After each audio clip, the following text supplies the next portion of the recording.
ఒకప్పుడు హైదరాబాద్లో ఒక చిన్న రేకుల షెడ్, అందులో ఒక 10 ఏళ్ల కుర్రాడు నిద్రపోతున్నాడు. కానీ అతని పక్కనున్నవి ఖరీదైన బొమ్మలు కావు, టెడ్డీ బేర్లు కావు, ఒక 10 రూపాయల ప్లాస్టిక్ బ్యాట్ అంతే. అదే కుర్రాడు సరిగ్గా 17 ఏళ్ల తర్వాత సౌత్ ఆఫ్రికా గడ్డపై ప్రపంచంలో అత్యంత ప్రమాదకరమైన బౌలర్ని ఓచకోతకు వస్తాడని ఆ రోజు ఎవ్వరూ ఊహించుండ్రు. ఒక ఎలక్ట్రీషియన్ కొడుకు రోజుకి 40 కిలోమీటర్లు బైక్ మీద ప్రయాణం, కొనుక్కోవడానికి డబ్బులు లేక కోచ్ ఇచ్చిన కిట్టే వాడుకొని చివరికి ఐపీఎల్ వేళల్లో 1.7 కోట్లకు పలికినప్పుడు ఆ తండ్రి కళ్ళలో వచ్చిన ఆనంద బాష్పాలు వెలకట్టలేనివి. ఇది కేవలం ఒక క్రికెటర్ కథ కాదు, ఇది నంబూరి ఠాకూర్ తిలక్ వర్మ ప్రయాణం. అవమానాలు, పేదరికం, గాయాలు అన్నింటినీ దాటుకొని ఈరోజు 2026 టీ20 వరల్డ్ కప్ టీంలో టీమిండియాకు మోస్ట్ డిపెండబుల్ బ్యాట్స్మెన్గా ఎలా మారాడు? రోహిత్ శర్మ ఇతన్ని బిగ్ మ్యాచ్ ప్లేయర్ అని ఎందుకు పిలిచాడు? హైదరాబాద్ గల్లీల నుండి వాంకడే స్టేడియం వరకు ఈ ఎమోషనల్ రోలర్ కోస్టర్ స్టోరీ గురించి ఈ వీడియోలో చూద్దాం. నవంబర్ 8, 2002 హైదరాబాద్ నగరం. నంబూరి నాగరాజు గారు ఒక సాధారణ ఎలక్ట్రీషియన్. నిండా పనుంటేనే ఇంట్లో పొయ్యి వెలుగుతుంది. కానీ అతని కొడుకు తిలక్ వర్మకు మాత్రం క్రికెట్ అంటే ప్రాణం. చిన్నప్పుడు తిలక్ రాత్రి పడుకునేటప్పుడు కూడా తన ప్లాస్టిక్ బ్యాట్ని బాల్ని పక్కనే పెట్టుకుని పడుకునేవాడు. అది పిచ్చి కాదు, అది ఒక తపస్సు. కానీ ఇంట్లో పరిస్థితులు వేరు. ఒక ప్రొఫెషనల్ క్రికెట్ కిట్ కొనాలంటే ₹1000 కావాలి. నాగరాజు గారి సంపాదనతో కుటుంబాన్ని పోషించడమే కష్టం. అందుకే చదువుకో నాన్న, ఈ ఆటలు మనకొద్దు అని వాళ్ళ నాన్న అనేవారు. కానీ విధిరాతను మార్చడానికి ఒక గురువు వస్తాడు. అతనే సలాం బయాష్. అతను ఒక క్రికెట్ అకాడమీలో కోచ్. ఒకరోజు గల్లీలో తిలక్ టెన్నిస్ బాల్తో ఆడుతుండగా సలాం సార్ చూశారు. ఆ లెఫ్ట్ హ్యాండ్ స్టాన్స్, ఆ టైమింగ్, ఆ కళ్ళలో కసి సలాం సార్కి అర్థమైపోయింది. వీడు సాదాసీదా కుర్రాడు కాదు, వీడు రేపటి స్టార్ అని. తిలక్ తండ్రి దగ్గరకు వెళ్ళి మీ వాడికి ట్రైనింగ్ ఇప్పిద్దామంటే నాగరాజు గారు నిస్సహాయంగా చేతులెత్తేశారు. సార్, మా దగ్గర డబ్బులు లేవు, గ్రౌండ్ ఫీజు కట్టలేము, కిట్ కొనలేము, వాడిని చదువుకొనివ్వండి అని చెప్పారు. అప్పుడు సలాం బయాస్ సార్ చెప్పిన ఒక మాట తిలక్ జీవితాన్ని మార్చేసింది. డబ్బుల గురించి మీరు ఆలోచించకండి, ఫీజు వద్దు, కిట్ నేను ఇస్తాను, ట్రైనింగ్ నేను ఇస్తా, మీ వాడు ఇండియాకి ఆడుతాడు, నన్ను నమ్మండి అన్నారు. గురువు అంటే కేవలం పాఠాలు చెప్పేవాడే కాదు, శిష్యుడు గమనాన్ని నిర్దేశించేవాడు కూడా. ఆ రోజు నుండి ప్రతిరోజు ఉదయం 5 గంటలకు సలాం సార్ తన బైక్ మీద తిలక్ని ఎక్కించుకొని లింగంపల్లి అకాడమీకి తీసుకెళ్లేవారు. దూరం ఎంతో తెలుసా? 40 కిలోమీటర్లు. ఉదయం చలిలో ఆ బైక్ ప్రయాణం 1 సంవత్సరం పాటు సాగింది. తిలక్ కలిసిపోతున్నాడని తెలిసి చివరికి వాళ్ళు అకాడమీ దగ్గరున్న ఒక ఇల్లుకు మారాల్సి వచ్చింది. ఉదయం 6 గంటల నుండి సాయంత్రం 6 గంటల వరకు ప్రాక్టీస్.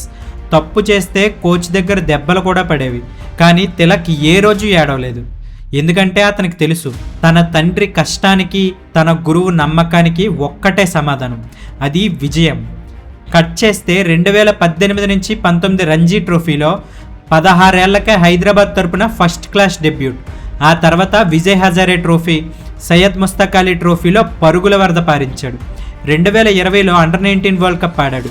యశస్వి జైస్వాల్ లాంటి స్టార్స్ ఉన్న ఆ టీంలో తిలక్ పెద్దగా హైలైట్ అవ్వలేదు.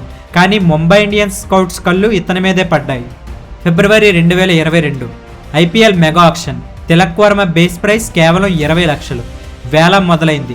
Sun Risers, Chennai Super Kings, Mumbai Indians ముగ్గురు పోటీ పడుతున్నారు. తన రేటు పెరుగుతూ పోతుంది. 50 లక్షలు, 1 కోటి, 1.5 కోట్లు, చివరికి 1.7 కోట్లకు ముంబై ఇండియన్స్ సొంతమయ్యాడు. తన కోచ్ సలాం బయాస్ సార్తో మాట్లాడాడు. కోచ్ కళ్ళలో నీళ్లు. ఏ ప్లాస్టిక్ బ్యాట్ పట్టుకుని కలలు కన్నాడో, ఏ ఎలక్ట్రీషియన్ తండ్రి ఫీజు కట్టలేక బాధపడ్డాడో ఆ కుటుంబం తలరాత ఒక్క దెబ్బతో మారిపోయింది. మీడియా వాళ్ళు అడిగారు, ఇంత డబ్బుతో ఏం చేస్తావని. 20 ఏళ్ల తిలక్ వర్మ ఏం చెప్పాడు తెలుసా? మా అమ్మా నాన్నలకి ఒక సొంత ఇల్లు కొనిస్తా, వాళ్ళ కష్టాలు తీరుస్తా అన్నాడు. అది సంస్కారం అంటే. ఐపీఎల్లో సెలెక్ట్ అయ్యాడు సరే, కానీ డ్రెస్సింగ్ రూమ్లో ఉన్నది ఎవరు? రోహిత్ శర్మ, సూర్యకుమార్ యాదవ్, జస్ప్రీత్ బుమ్రా ఇలాంటి లెజెండ్స్ అందరూ ఉన్నారు. మొదటి సీజన్లో తాజ్ హోటల్లో బ్రేక్ఫాస్ట్ చేసేటప్పుడు తిలక్ భయపడేవాడు. రోహిత్ శర్మ కనిపిస్తే చాలు ఒక మూలకు వెళ్ళి జ్యూస్ తాగుతూ కూర్చునేవాడు. మాట్లాడడానికి భయం. నేను రోహిత్ శర్మతో ఎలా మాట్లాడాలి అనే ఇన్ఫీరియారిటీ. ఇది గమనించిన రోహిత్ శర్మ స్వయంగా తిలక్ని తన గదికి పిలిపించాడు. భయపడకు, నీ ఆట నువ్వు వాడు, ఎంజాయ్ చేయి అని చెప్పి దాదాపు 1.5 గంటల సేపు మాట్లాడాడు. ఆ ఒక్క మీటింగ్ తిలక్ వర్మలోని భయాన్ని పోగొట్టింది.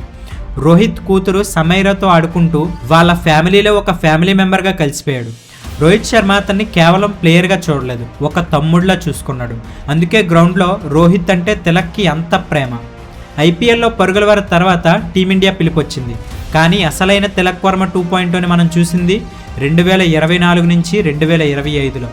November 2024 South Africa series. ఆ సిరీస్లో తిలక్ చేసిన విధ్వంసం అంతా ఇంత కాదు. Captain Suryakumar Yadav room door కొట్టి, సూర్యాబాయ్ నన్ను నెంబర్ 3లో పంపించండి అని అడిగాడు. దానికి సూర్యకుమార్ యాదవ్ ఒప్పుకున్నాడు. ఆ తర్వాత సెంచురియన్ గ్రౌండ్లో 107 నాటౌట్, జోహాన్నెస్బర్గ్ గ్రౌండ్లో 120 నాటౌట్, వరుసగా 2 T20 ఇంటర్నేషనల్స్లో 2 సెంచరీలు కొట్టాడు. కేవలం సింగిల్స్ కాదు, డబుల్స్ కాదు, ఆ సిరీస్లో ఏకంగా 20 సిక్సర్లు కొట్టి విరాట్ కోహ్లీ రికార్డును బద్దలు కొట్టాడు. సంజు శాంసన్తో కలిసి 210 పరుగుల పార్ట్నర్షిప్ నెలకొల్పాడు. సౌత్ ఆఫ్రికా బౌలర్లను బెంబేలెత్తిపోయేలా చేశాడు. ఆ తర్వాత సెప్టెంబర్ 2025 ఏషియా కప్ ఫైనల్. అపోజిషన్లో చిరకాల ప్రత్యర్థి పాకిస్తాన్. టార్గెట్ 147, కానీ ఇండియా టాప్ ఆర్డర్ కుప్పకూలిపోయింది. స్టేడియం మొత్తం టెన్షన్, కానీ తిలక్ వర్మ మాత్రం కూల్గా ఉన్నాడు. ప్రెషర్లో బ్యాటింగ్ చేస్తూ 53 బంతుల్లో 69 పరుగులు చేసి ఇండియాకి ఏషియా కప్ అందించాడు. ఆ మ్యాచ్ తర్వాత రోహిత్ శర్మ ఏమన్నాడంటే, తిలక్ వర్మ మామూలు ప్లేయర్ కాదు, అతను ఒక బిగ్ మ్యాచ్ ప్లేయర్. ప్రెషర్లో ఎలా ఆడాలో అతనికి వెన్నతో పెట్టిన విద్య అన్నాడు. అంతా బాగుందనుకున్న టైంలో విధి మళ్ళీ పంజా విసిరింది. జనవరి 7, 2026 విజయ్ హజారే ట్రోఫీ ఆడుతుండగా తిలక్కి తీవ్రమైన కడుపు నొప్పి వచ్చింది. వెంటనే రాజ్కోట్ హాస్పిటల్కి తీసుకెళ్లారు. టెస్టులు చేస్తే తెలిసింది ఏంటంటే అది టెస్టిక్యులర్ టార్జన్ అని. వెంటనే ఎమర్జెన్సీ సర్జరీ చేయాలి, లేదంటే ప్రాణానికి ప్రమాదం అన్నారు. సర్జరీ జరిగింది, కానీ ముందున్నది 2026 T20 world cup. Doctors at least 3 to 4 weeks rest కావాలన్నారు. న్యూజిలాండ్ సిరీస్ నుండి రూల్డ్ అవుట్ అయ్యాడు. అందరూ అనుకున్నారు ఇక తిలక్ వర్మ వరల్డ్ కప్ ఆడలేడేమో అని. కానీ తిలక్ వర్మకు మాత్రం ఒక పక్క నొప్పి, మరో పక్క దేశం కోసం ఆడాలనే కసి. బెంగళూరులోని NCAలో రాత్రి పగలు కష్టపడ్డాడు. నార్మల్ పర్సన్ అయితే కోలుకోవడానికి నెలలు పడుతుంది, కానీ తిలక్ వర్మ కేవలం 3 వారాల్లోనే ఫిట్నెస్ సాధించాడు. ఫిబ్రవరి 2026లో తిరిగి ఇండియా ఏ టీంతో వార్మప్ మ్యాచ్ ఆడాడు.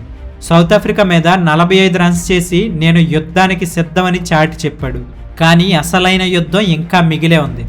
వచ్చే ఫిబ్రవరి 15న మన చిరకాల ప్రత్యర్థి పాకిస్తాన్తో మహాసంగ్రామం ఉంది. నిన్నటి వరకు పాకిస్తాన్ ఈ మ్యాచ్ ఆడము అని భీష్మించుకొని కూర్చుంది, కానీ ఇప్పుడు వాళ్ళు కూడా గ్రౌండ్లోకి దిగుతున్నారు. పోటీ నువ్వా నేనా అన్నట్టు ఉండబోతుంది. దుబాయ్ ఏషియా కప్ ఫైనల్లో లాగానే మళ్ళీ తిలక్ వర్మ పాకిస్తాన్ బౌలర్స్కి చుక్కలు చూపిస్తాడని ఆశిద్దాం.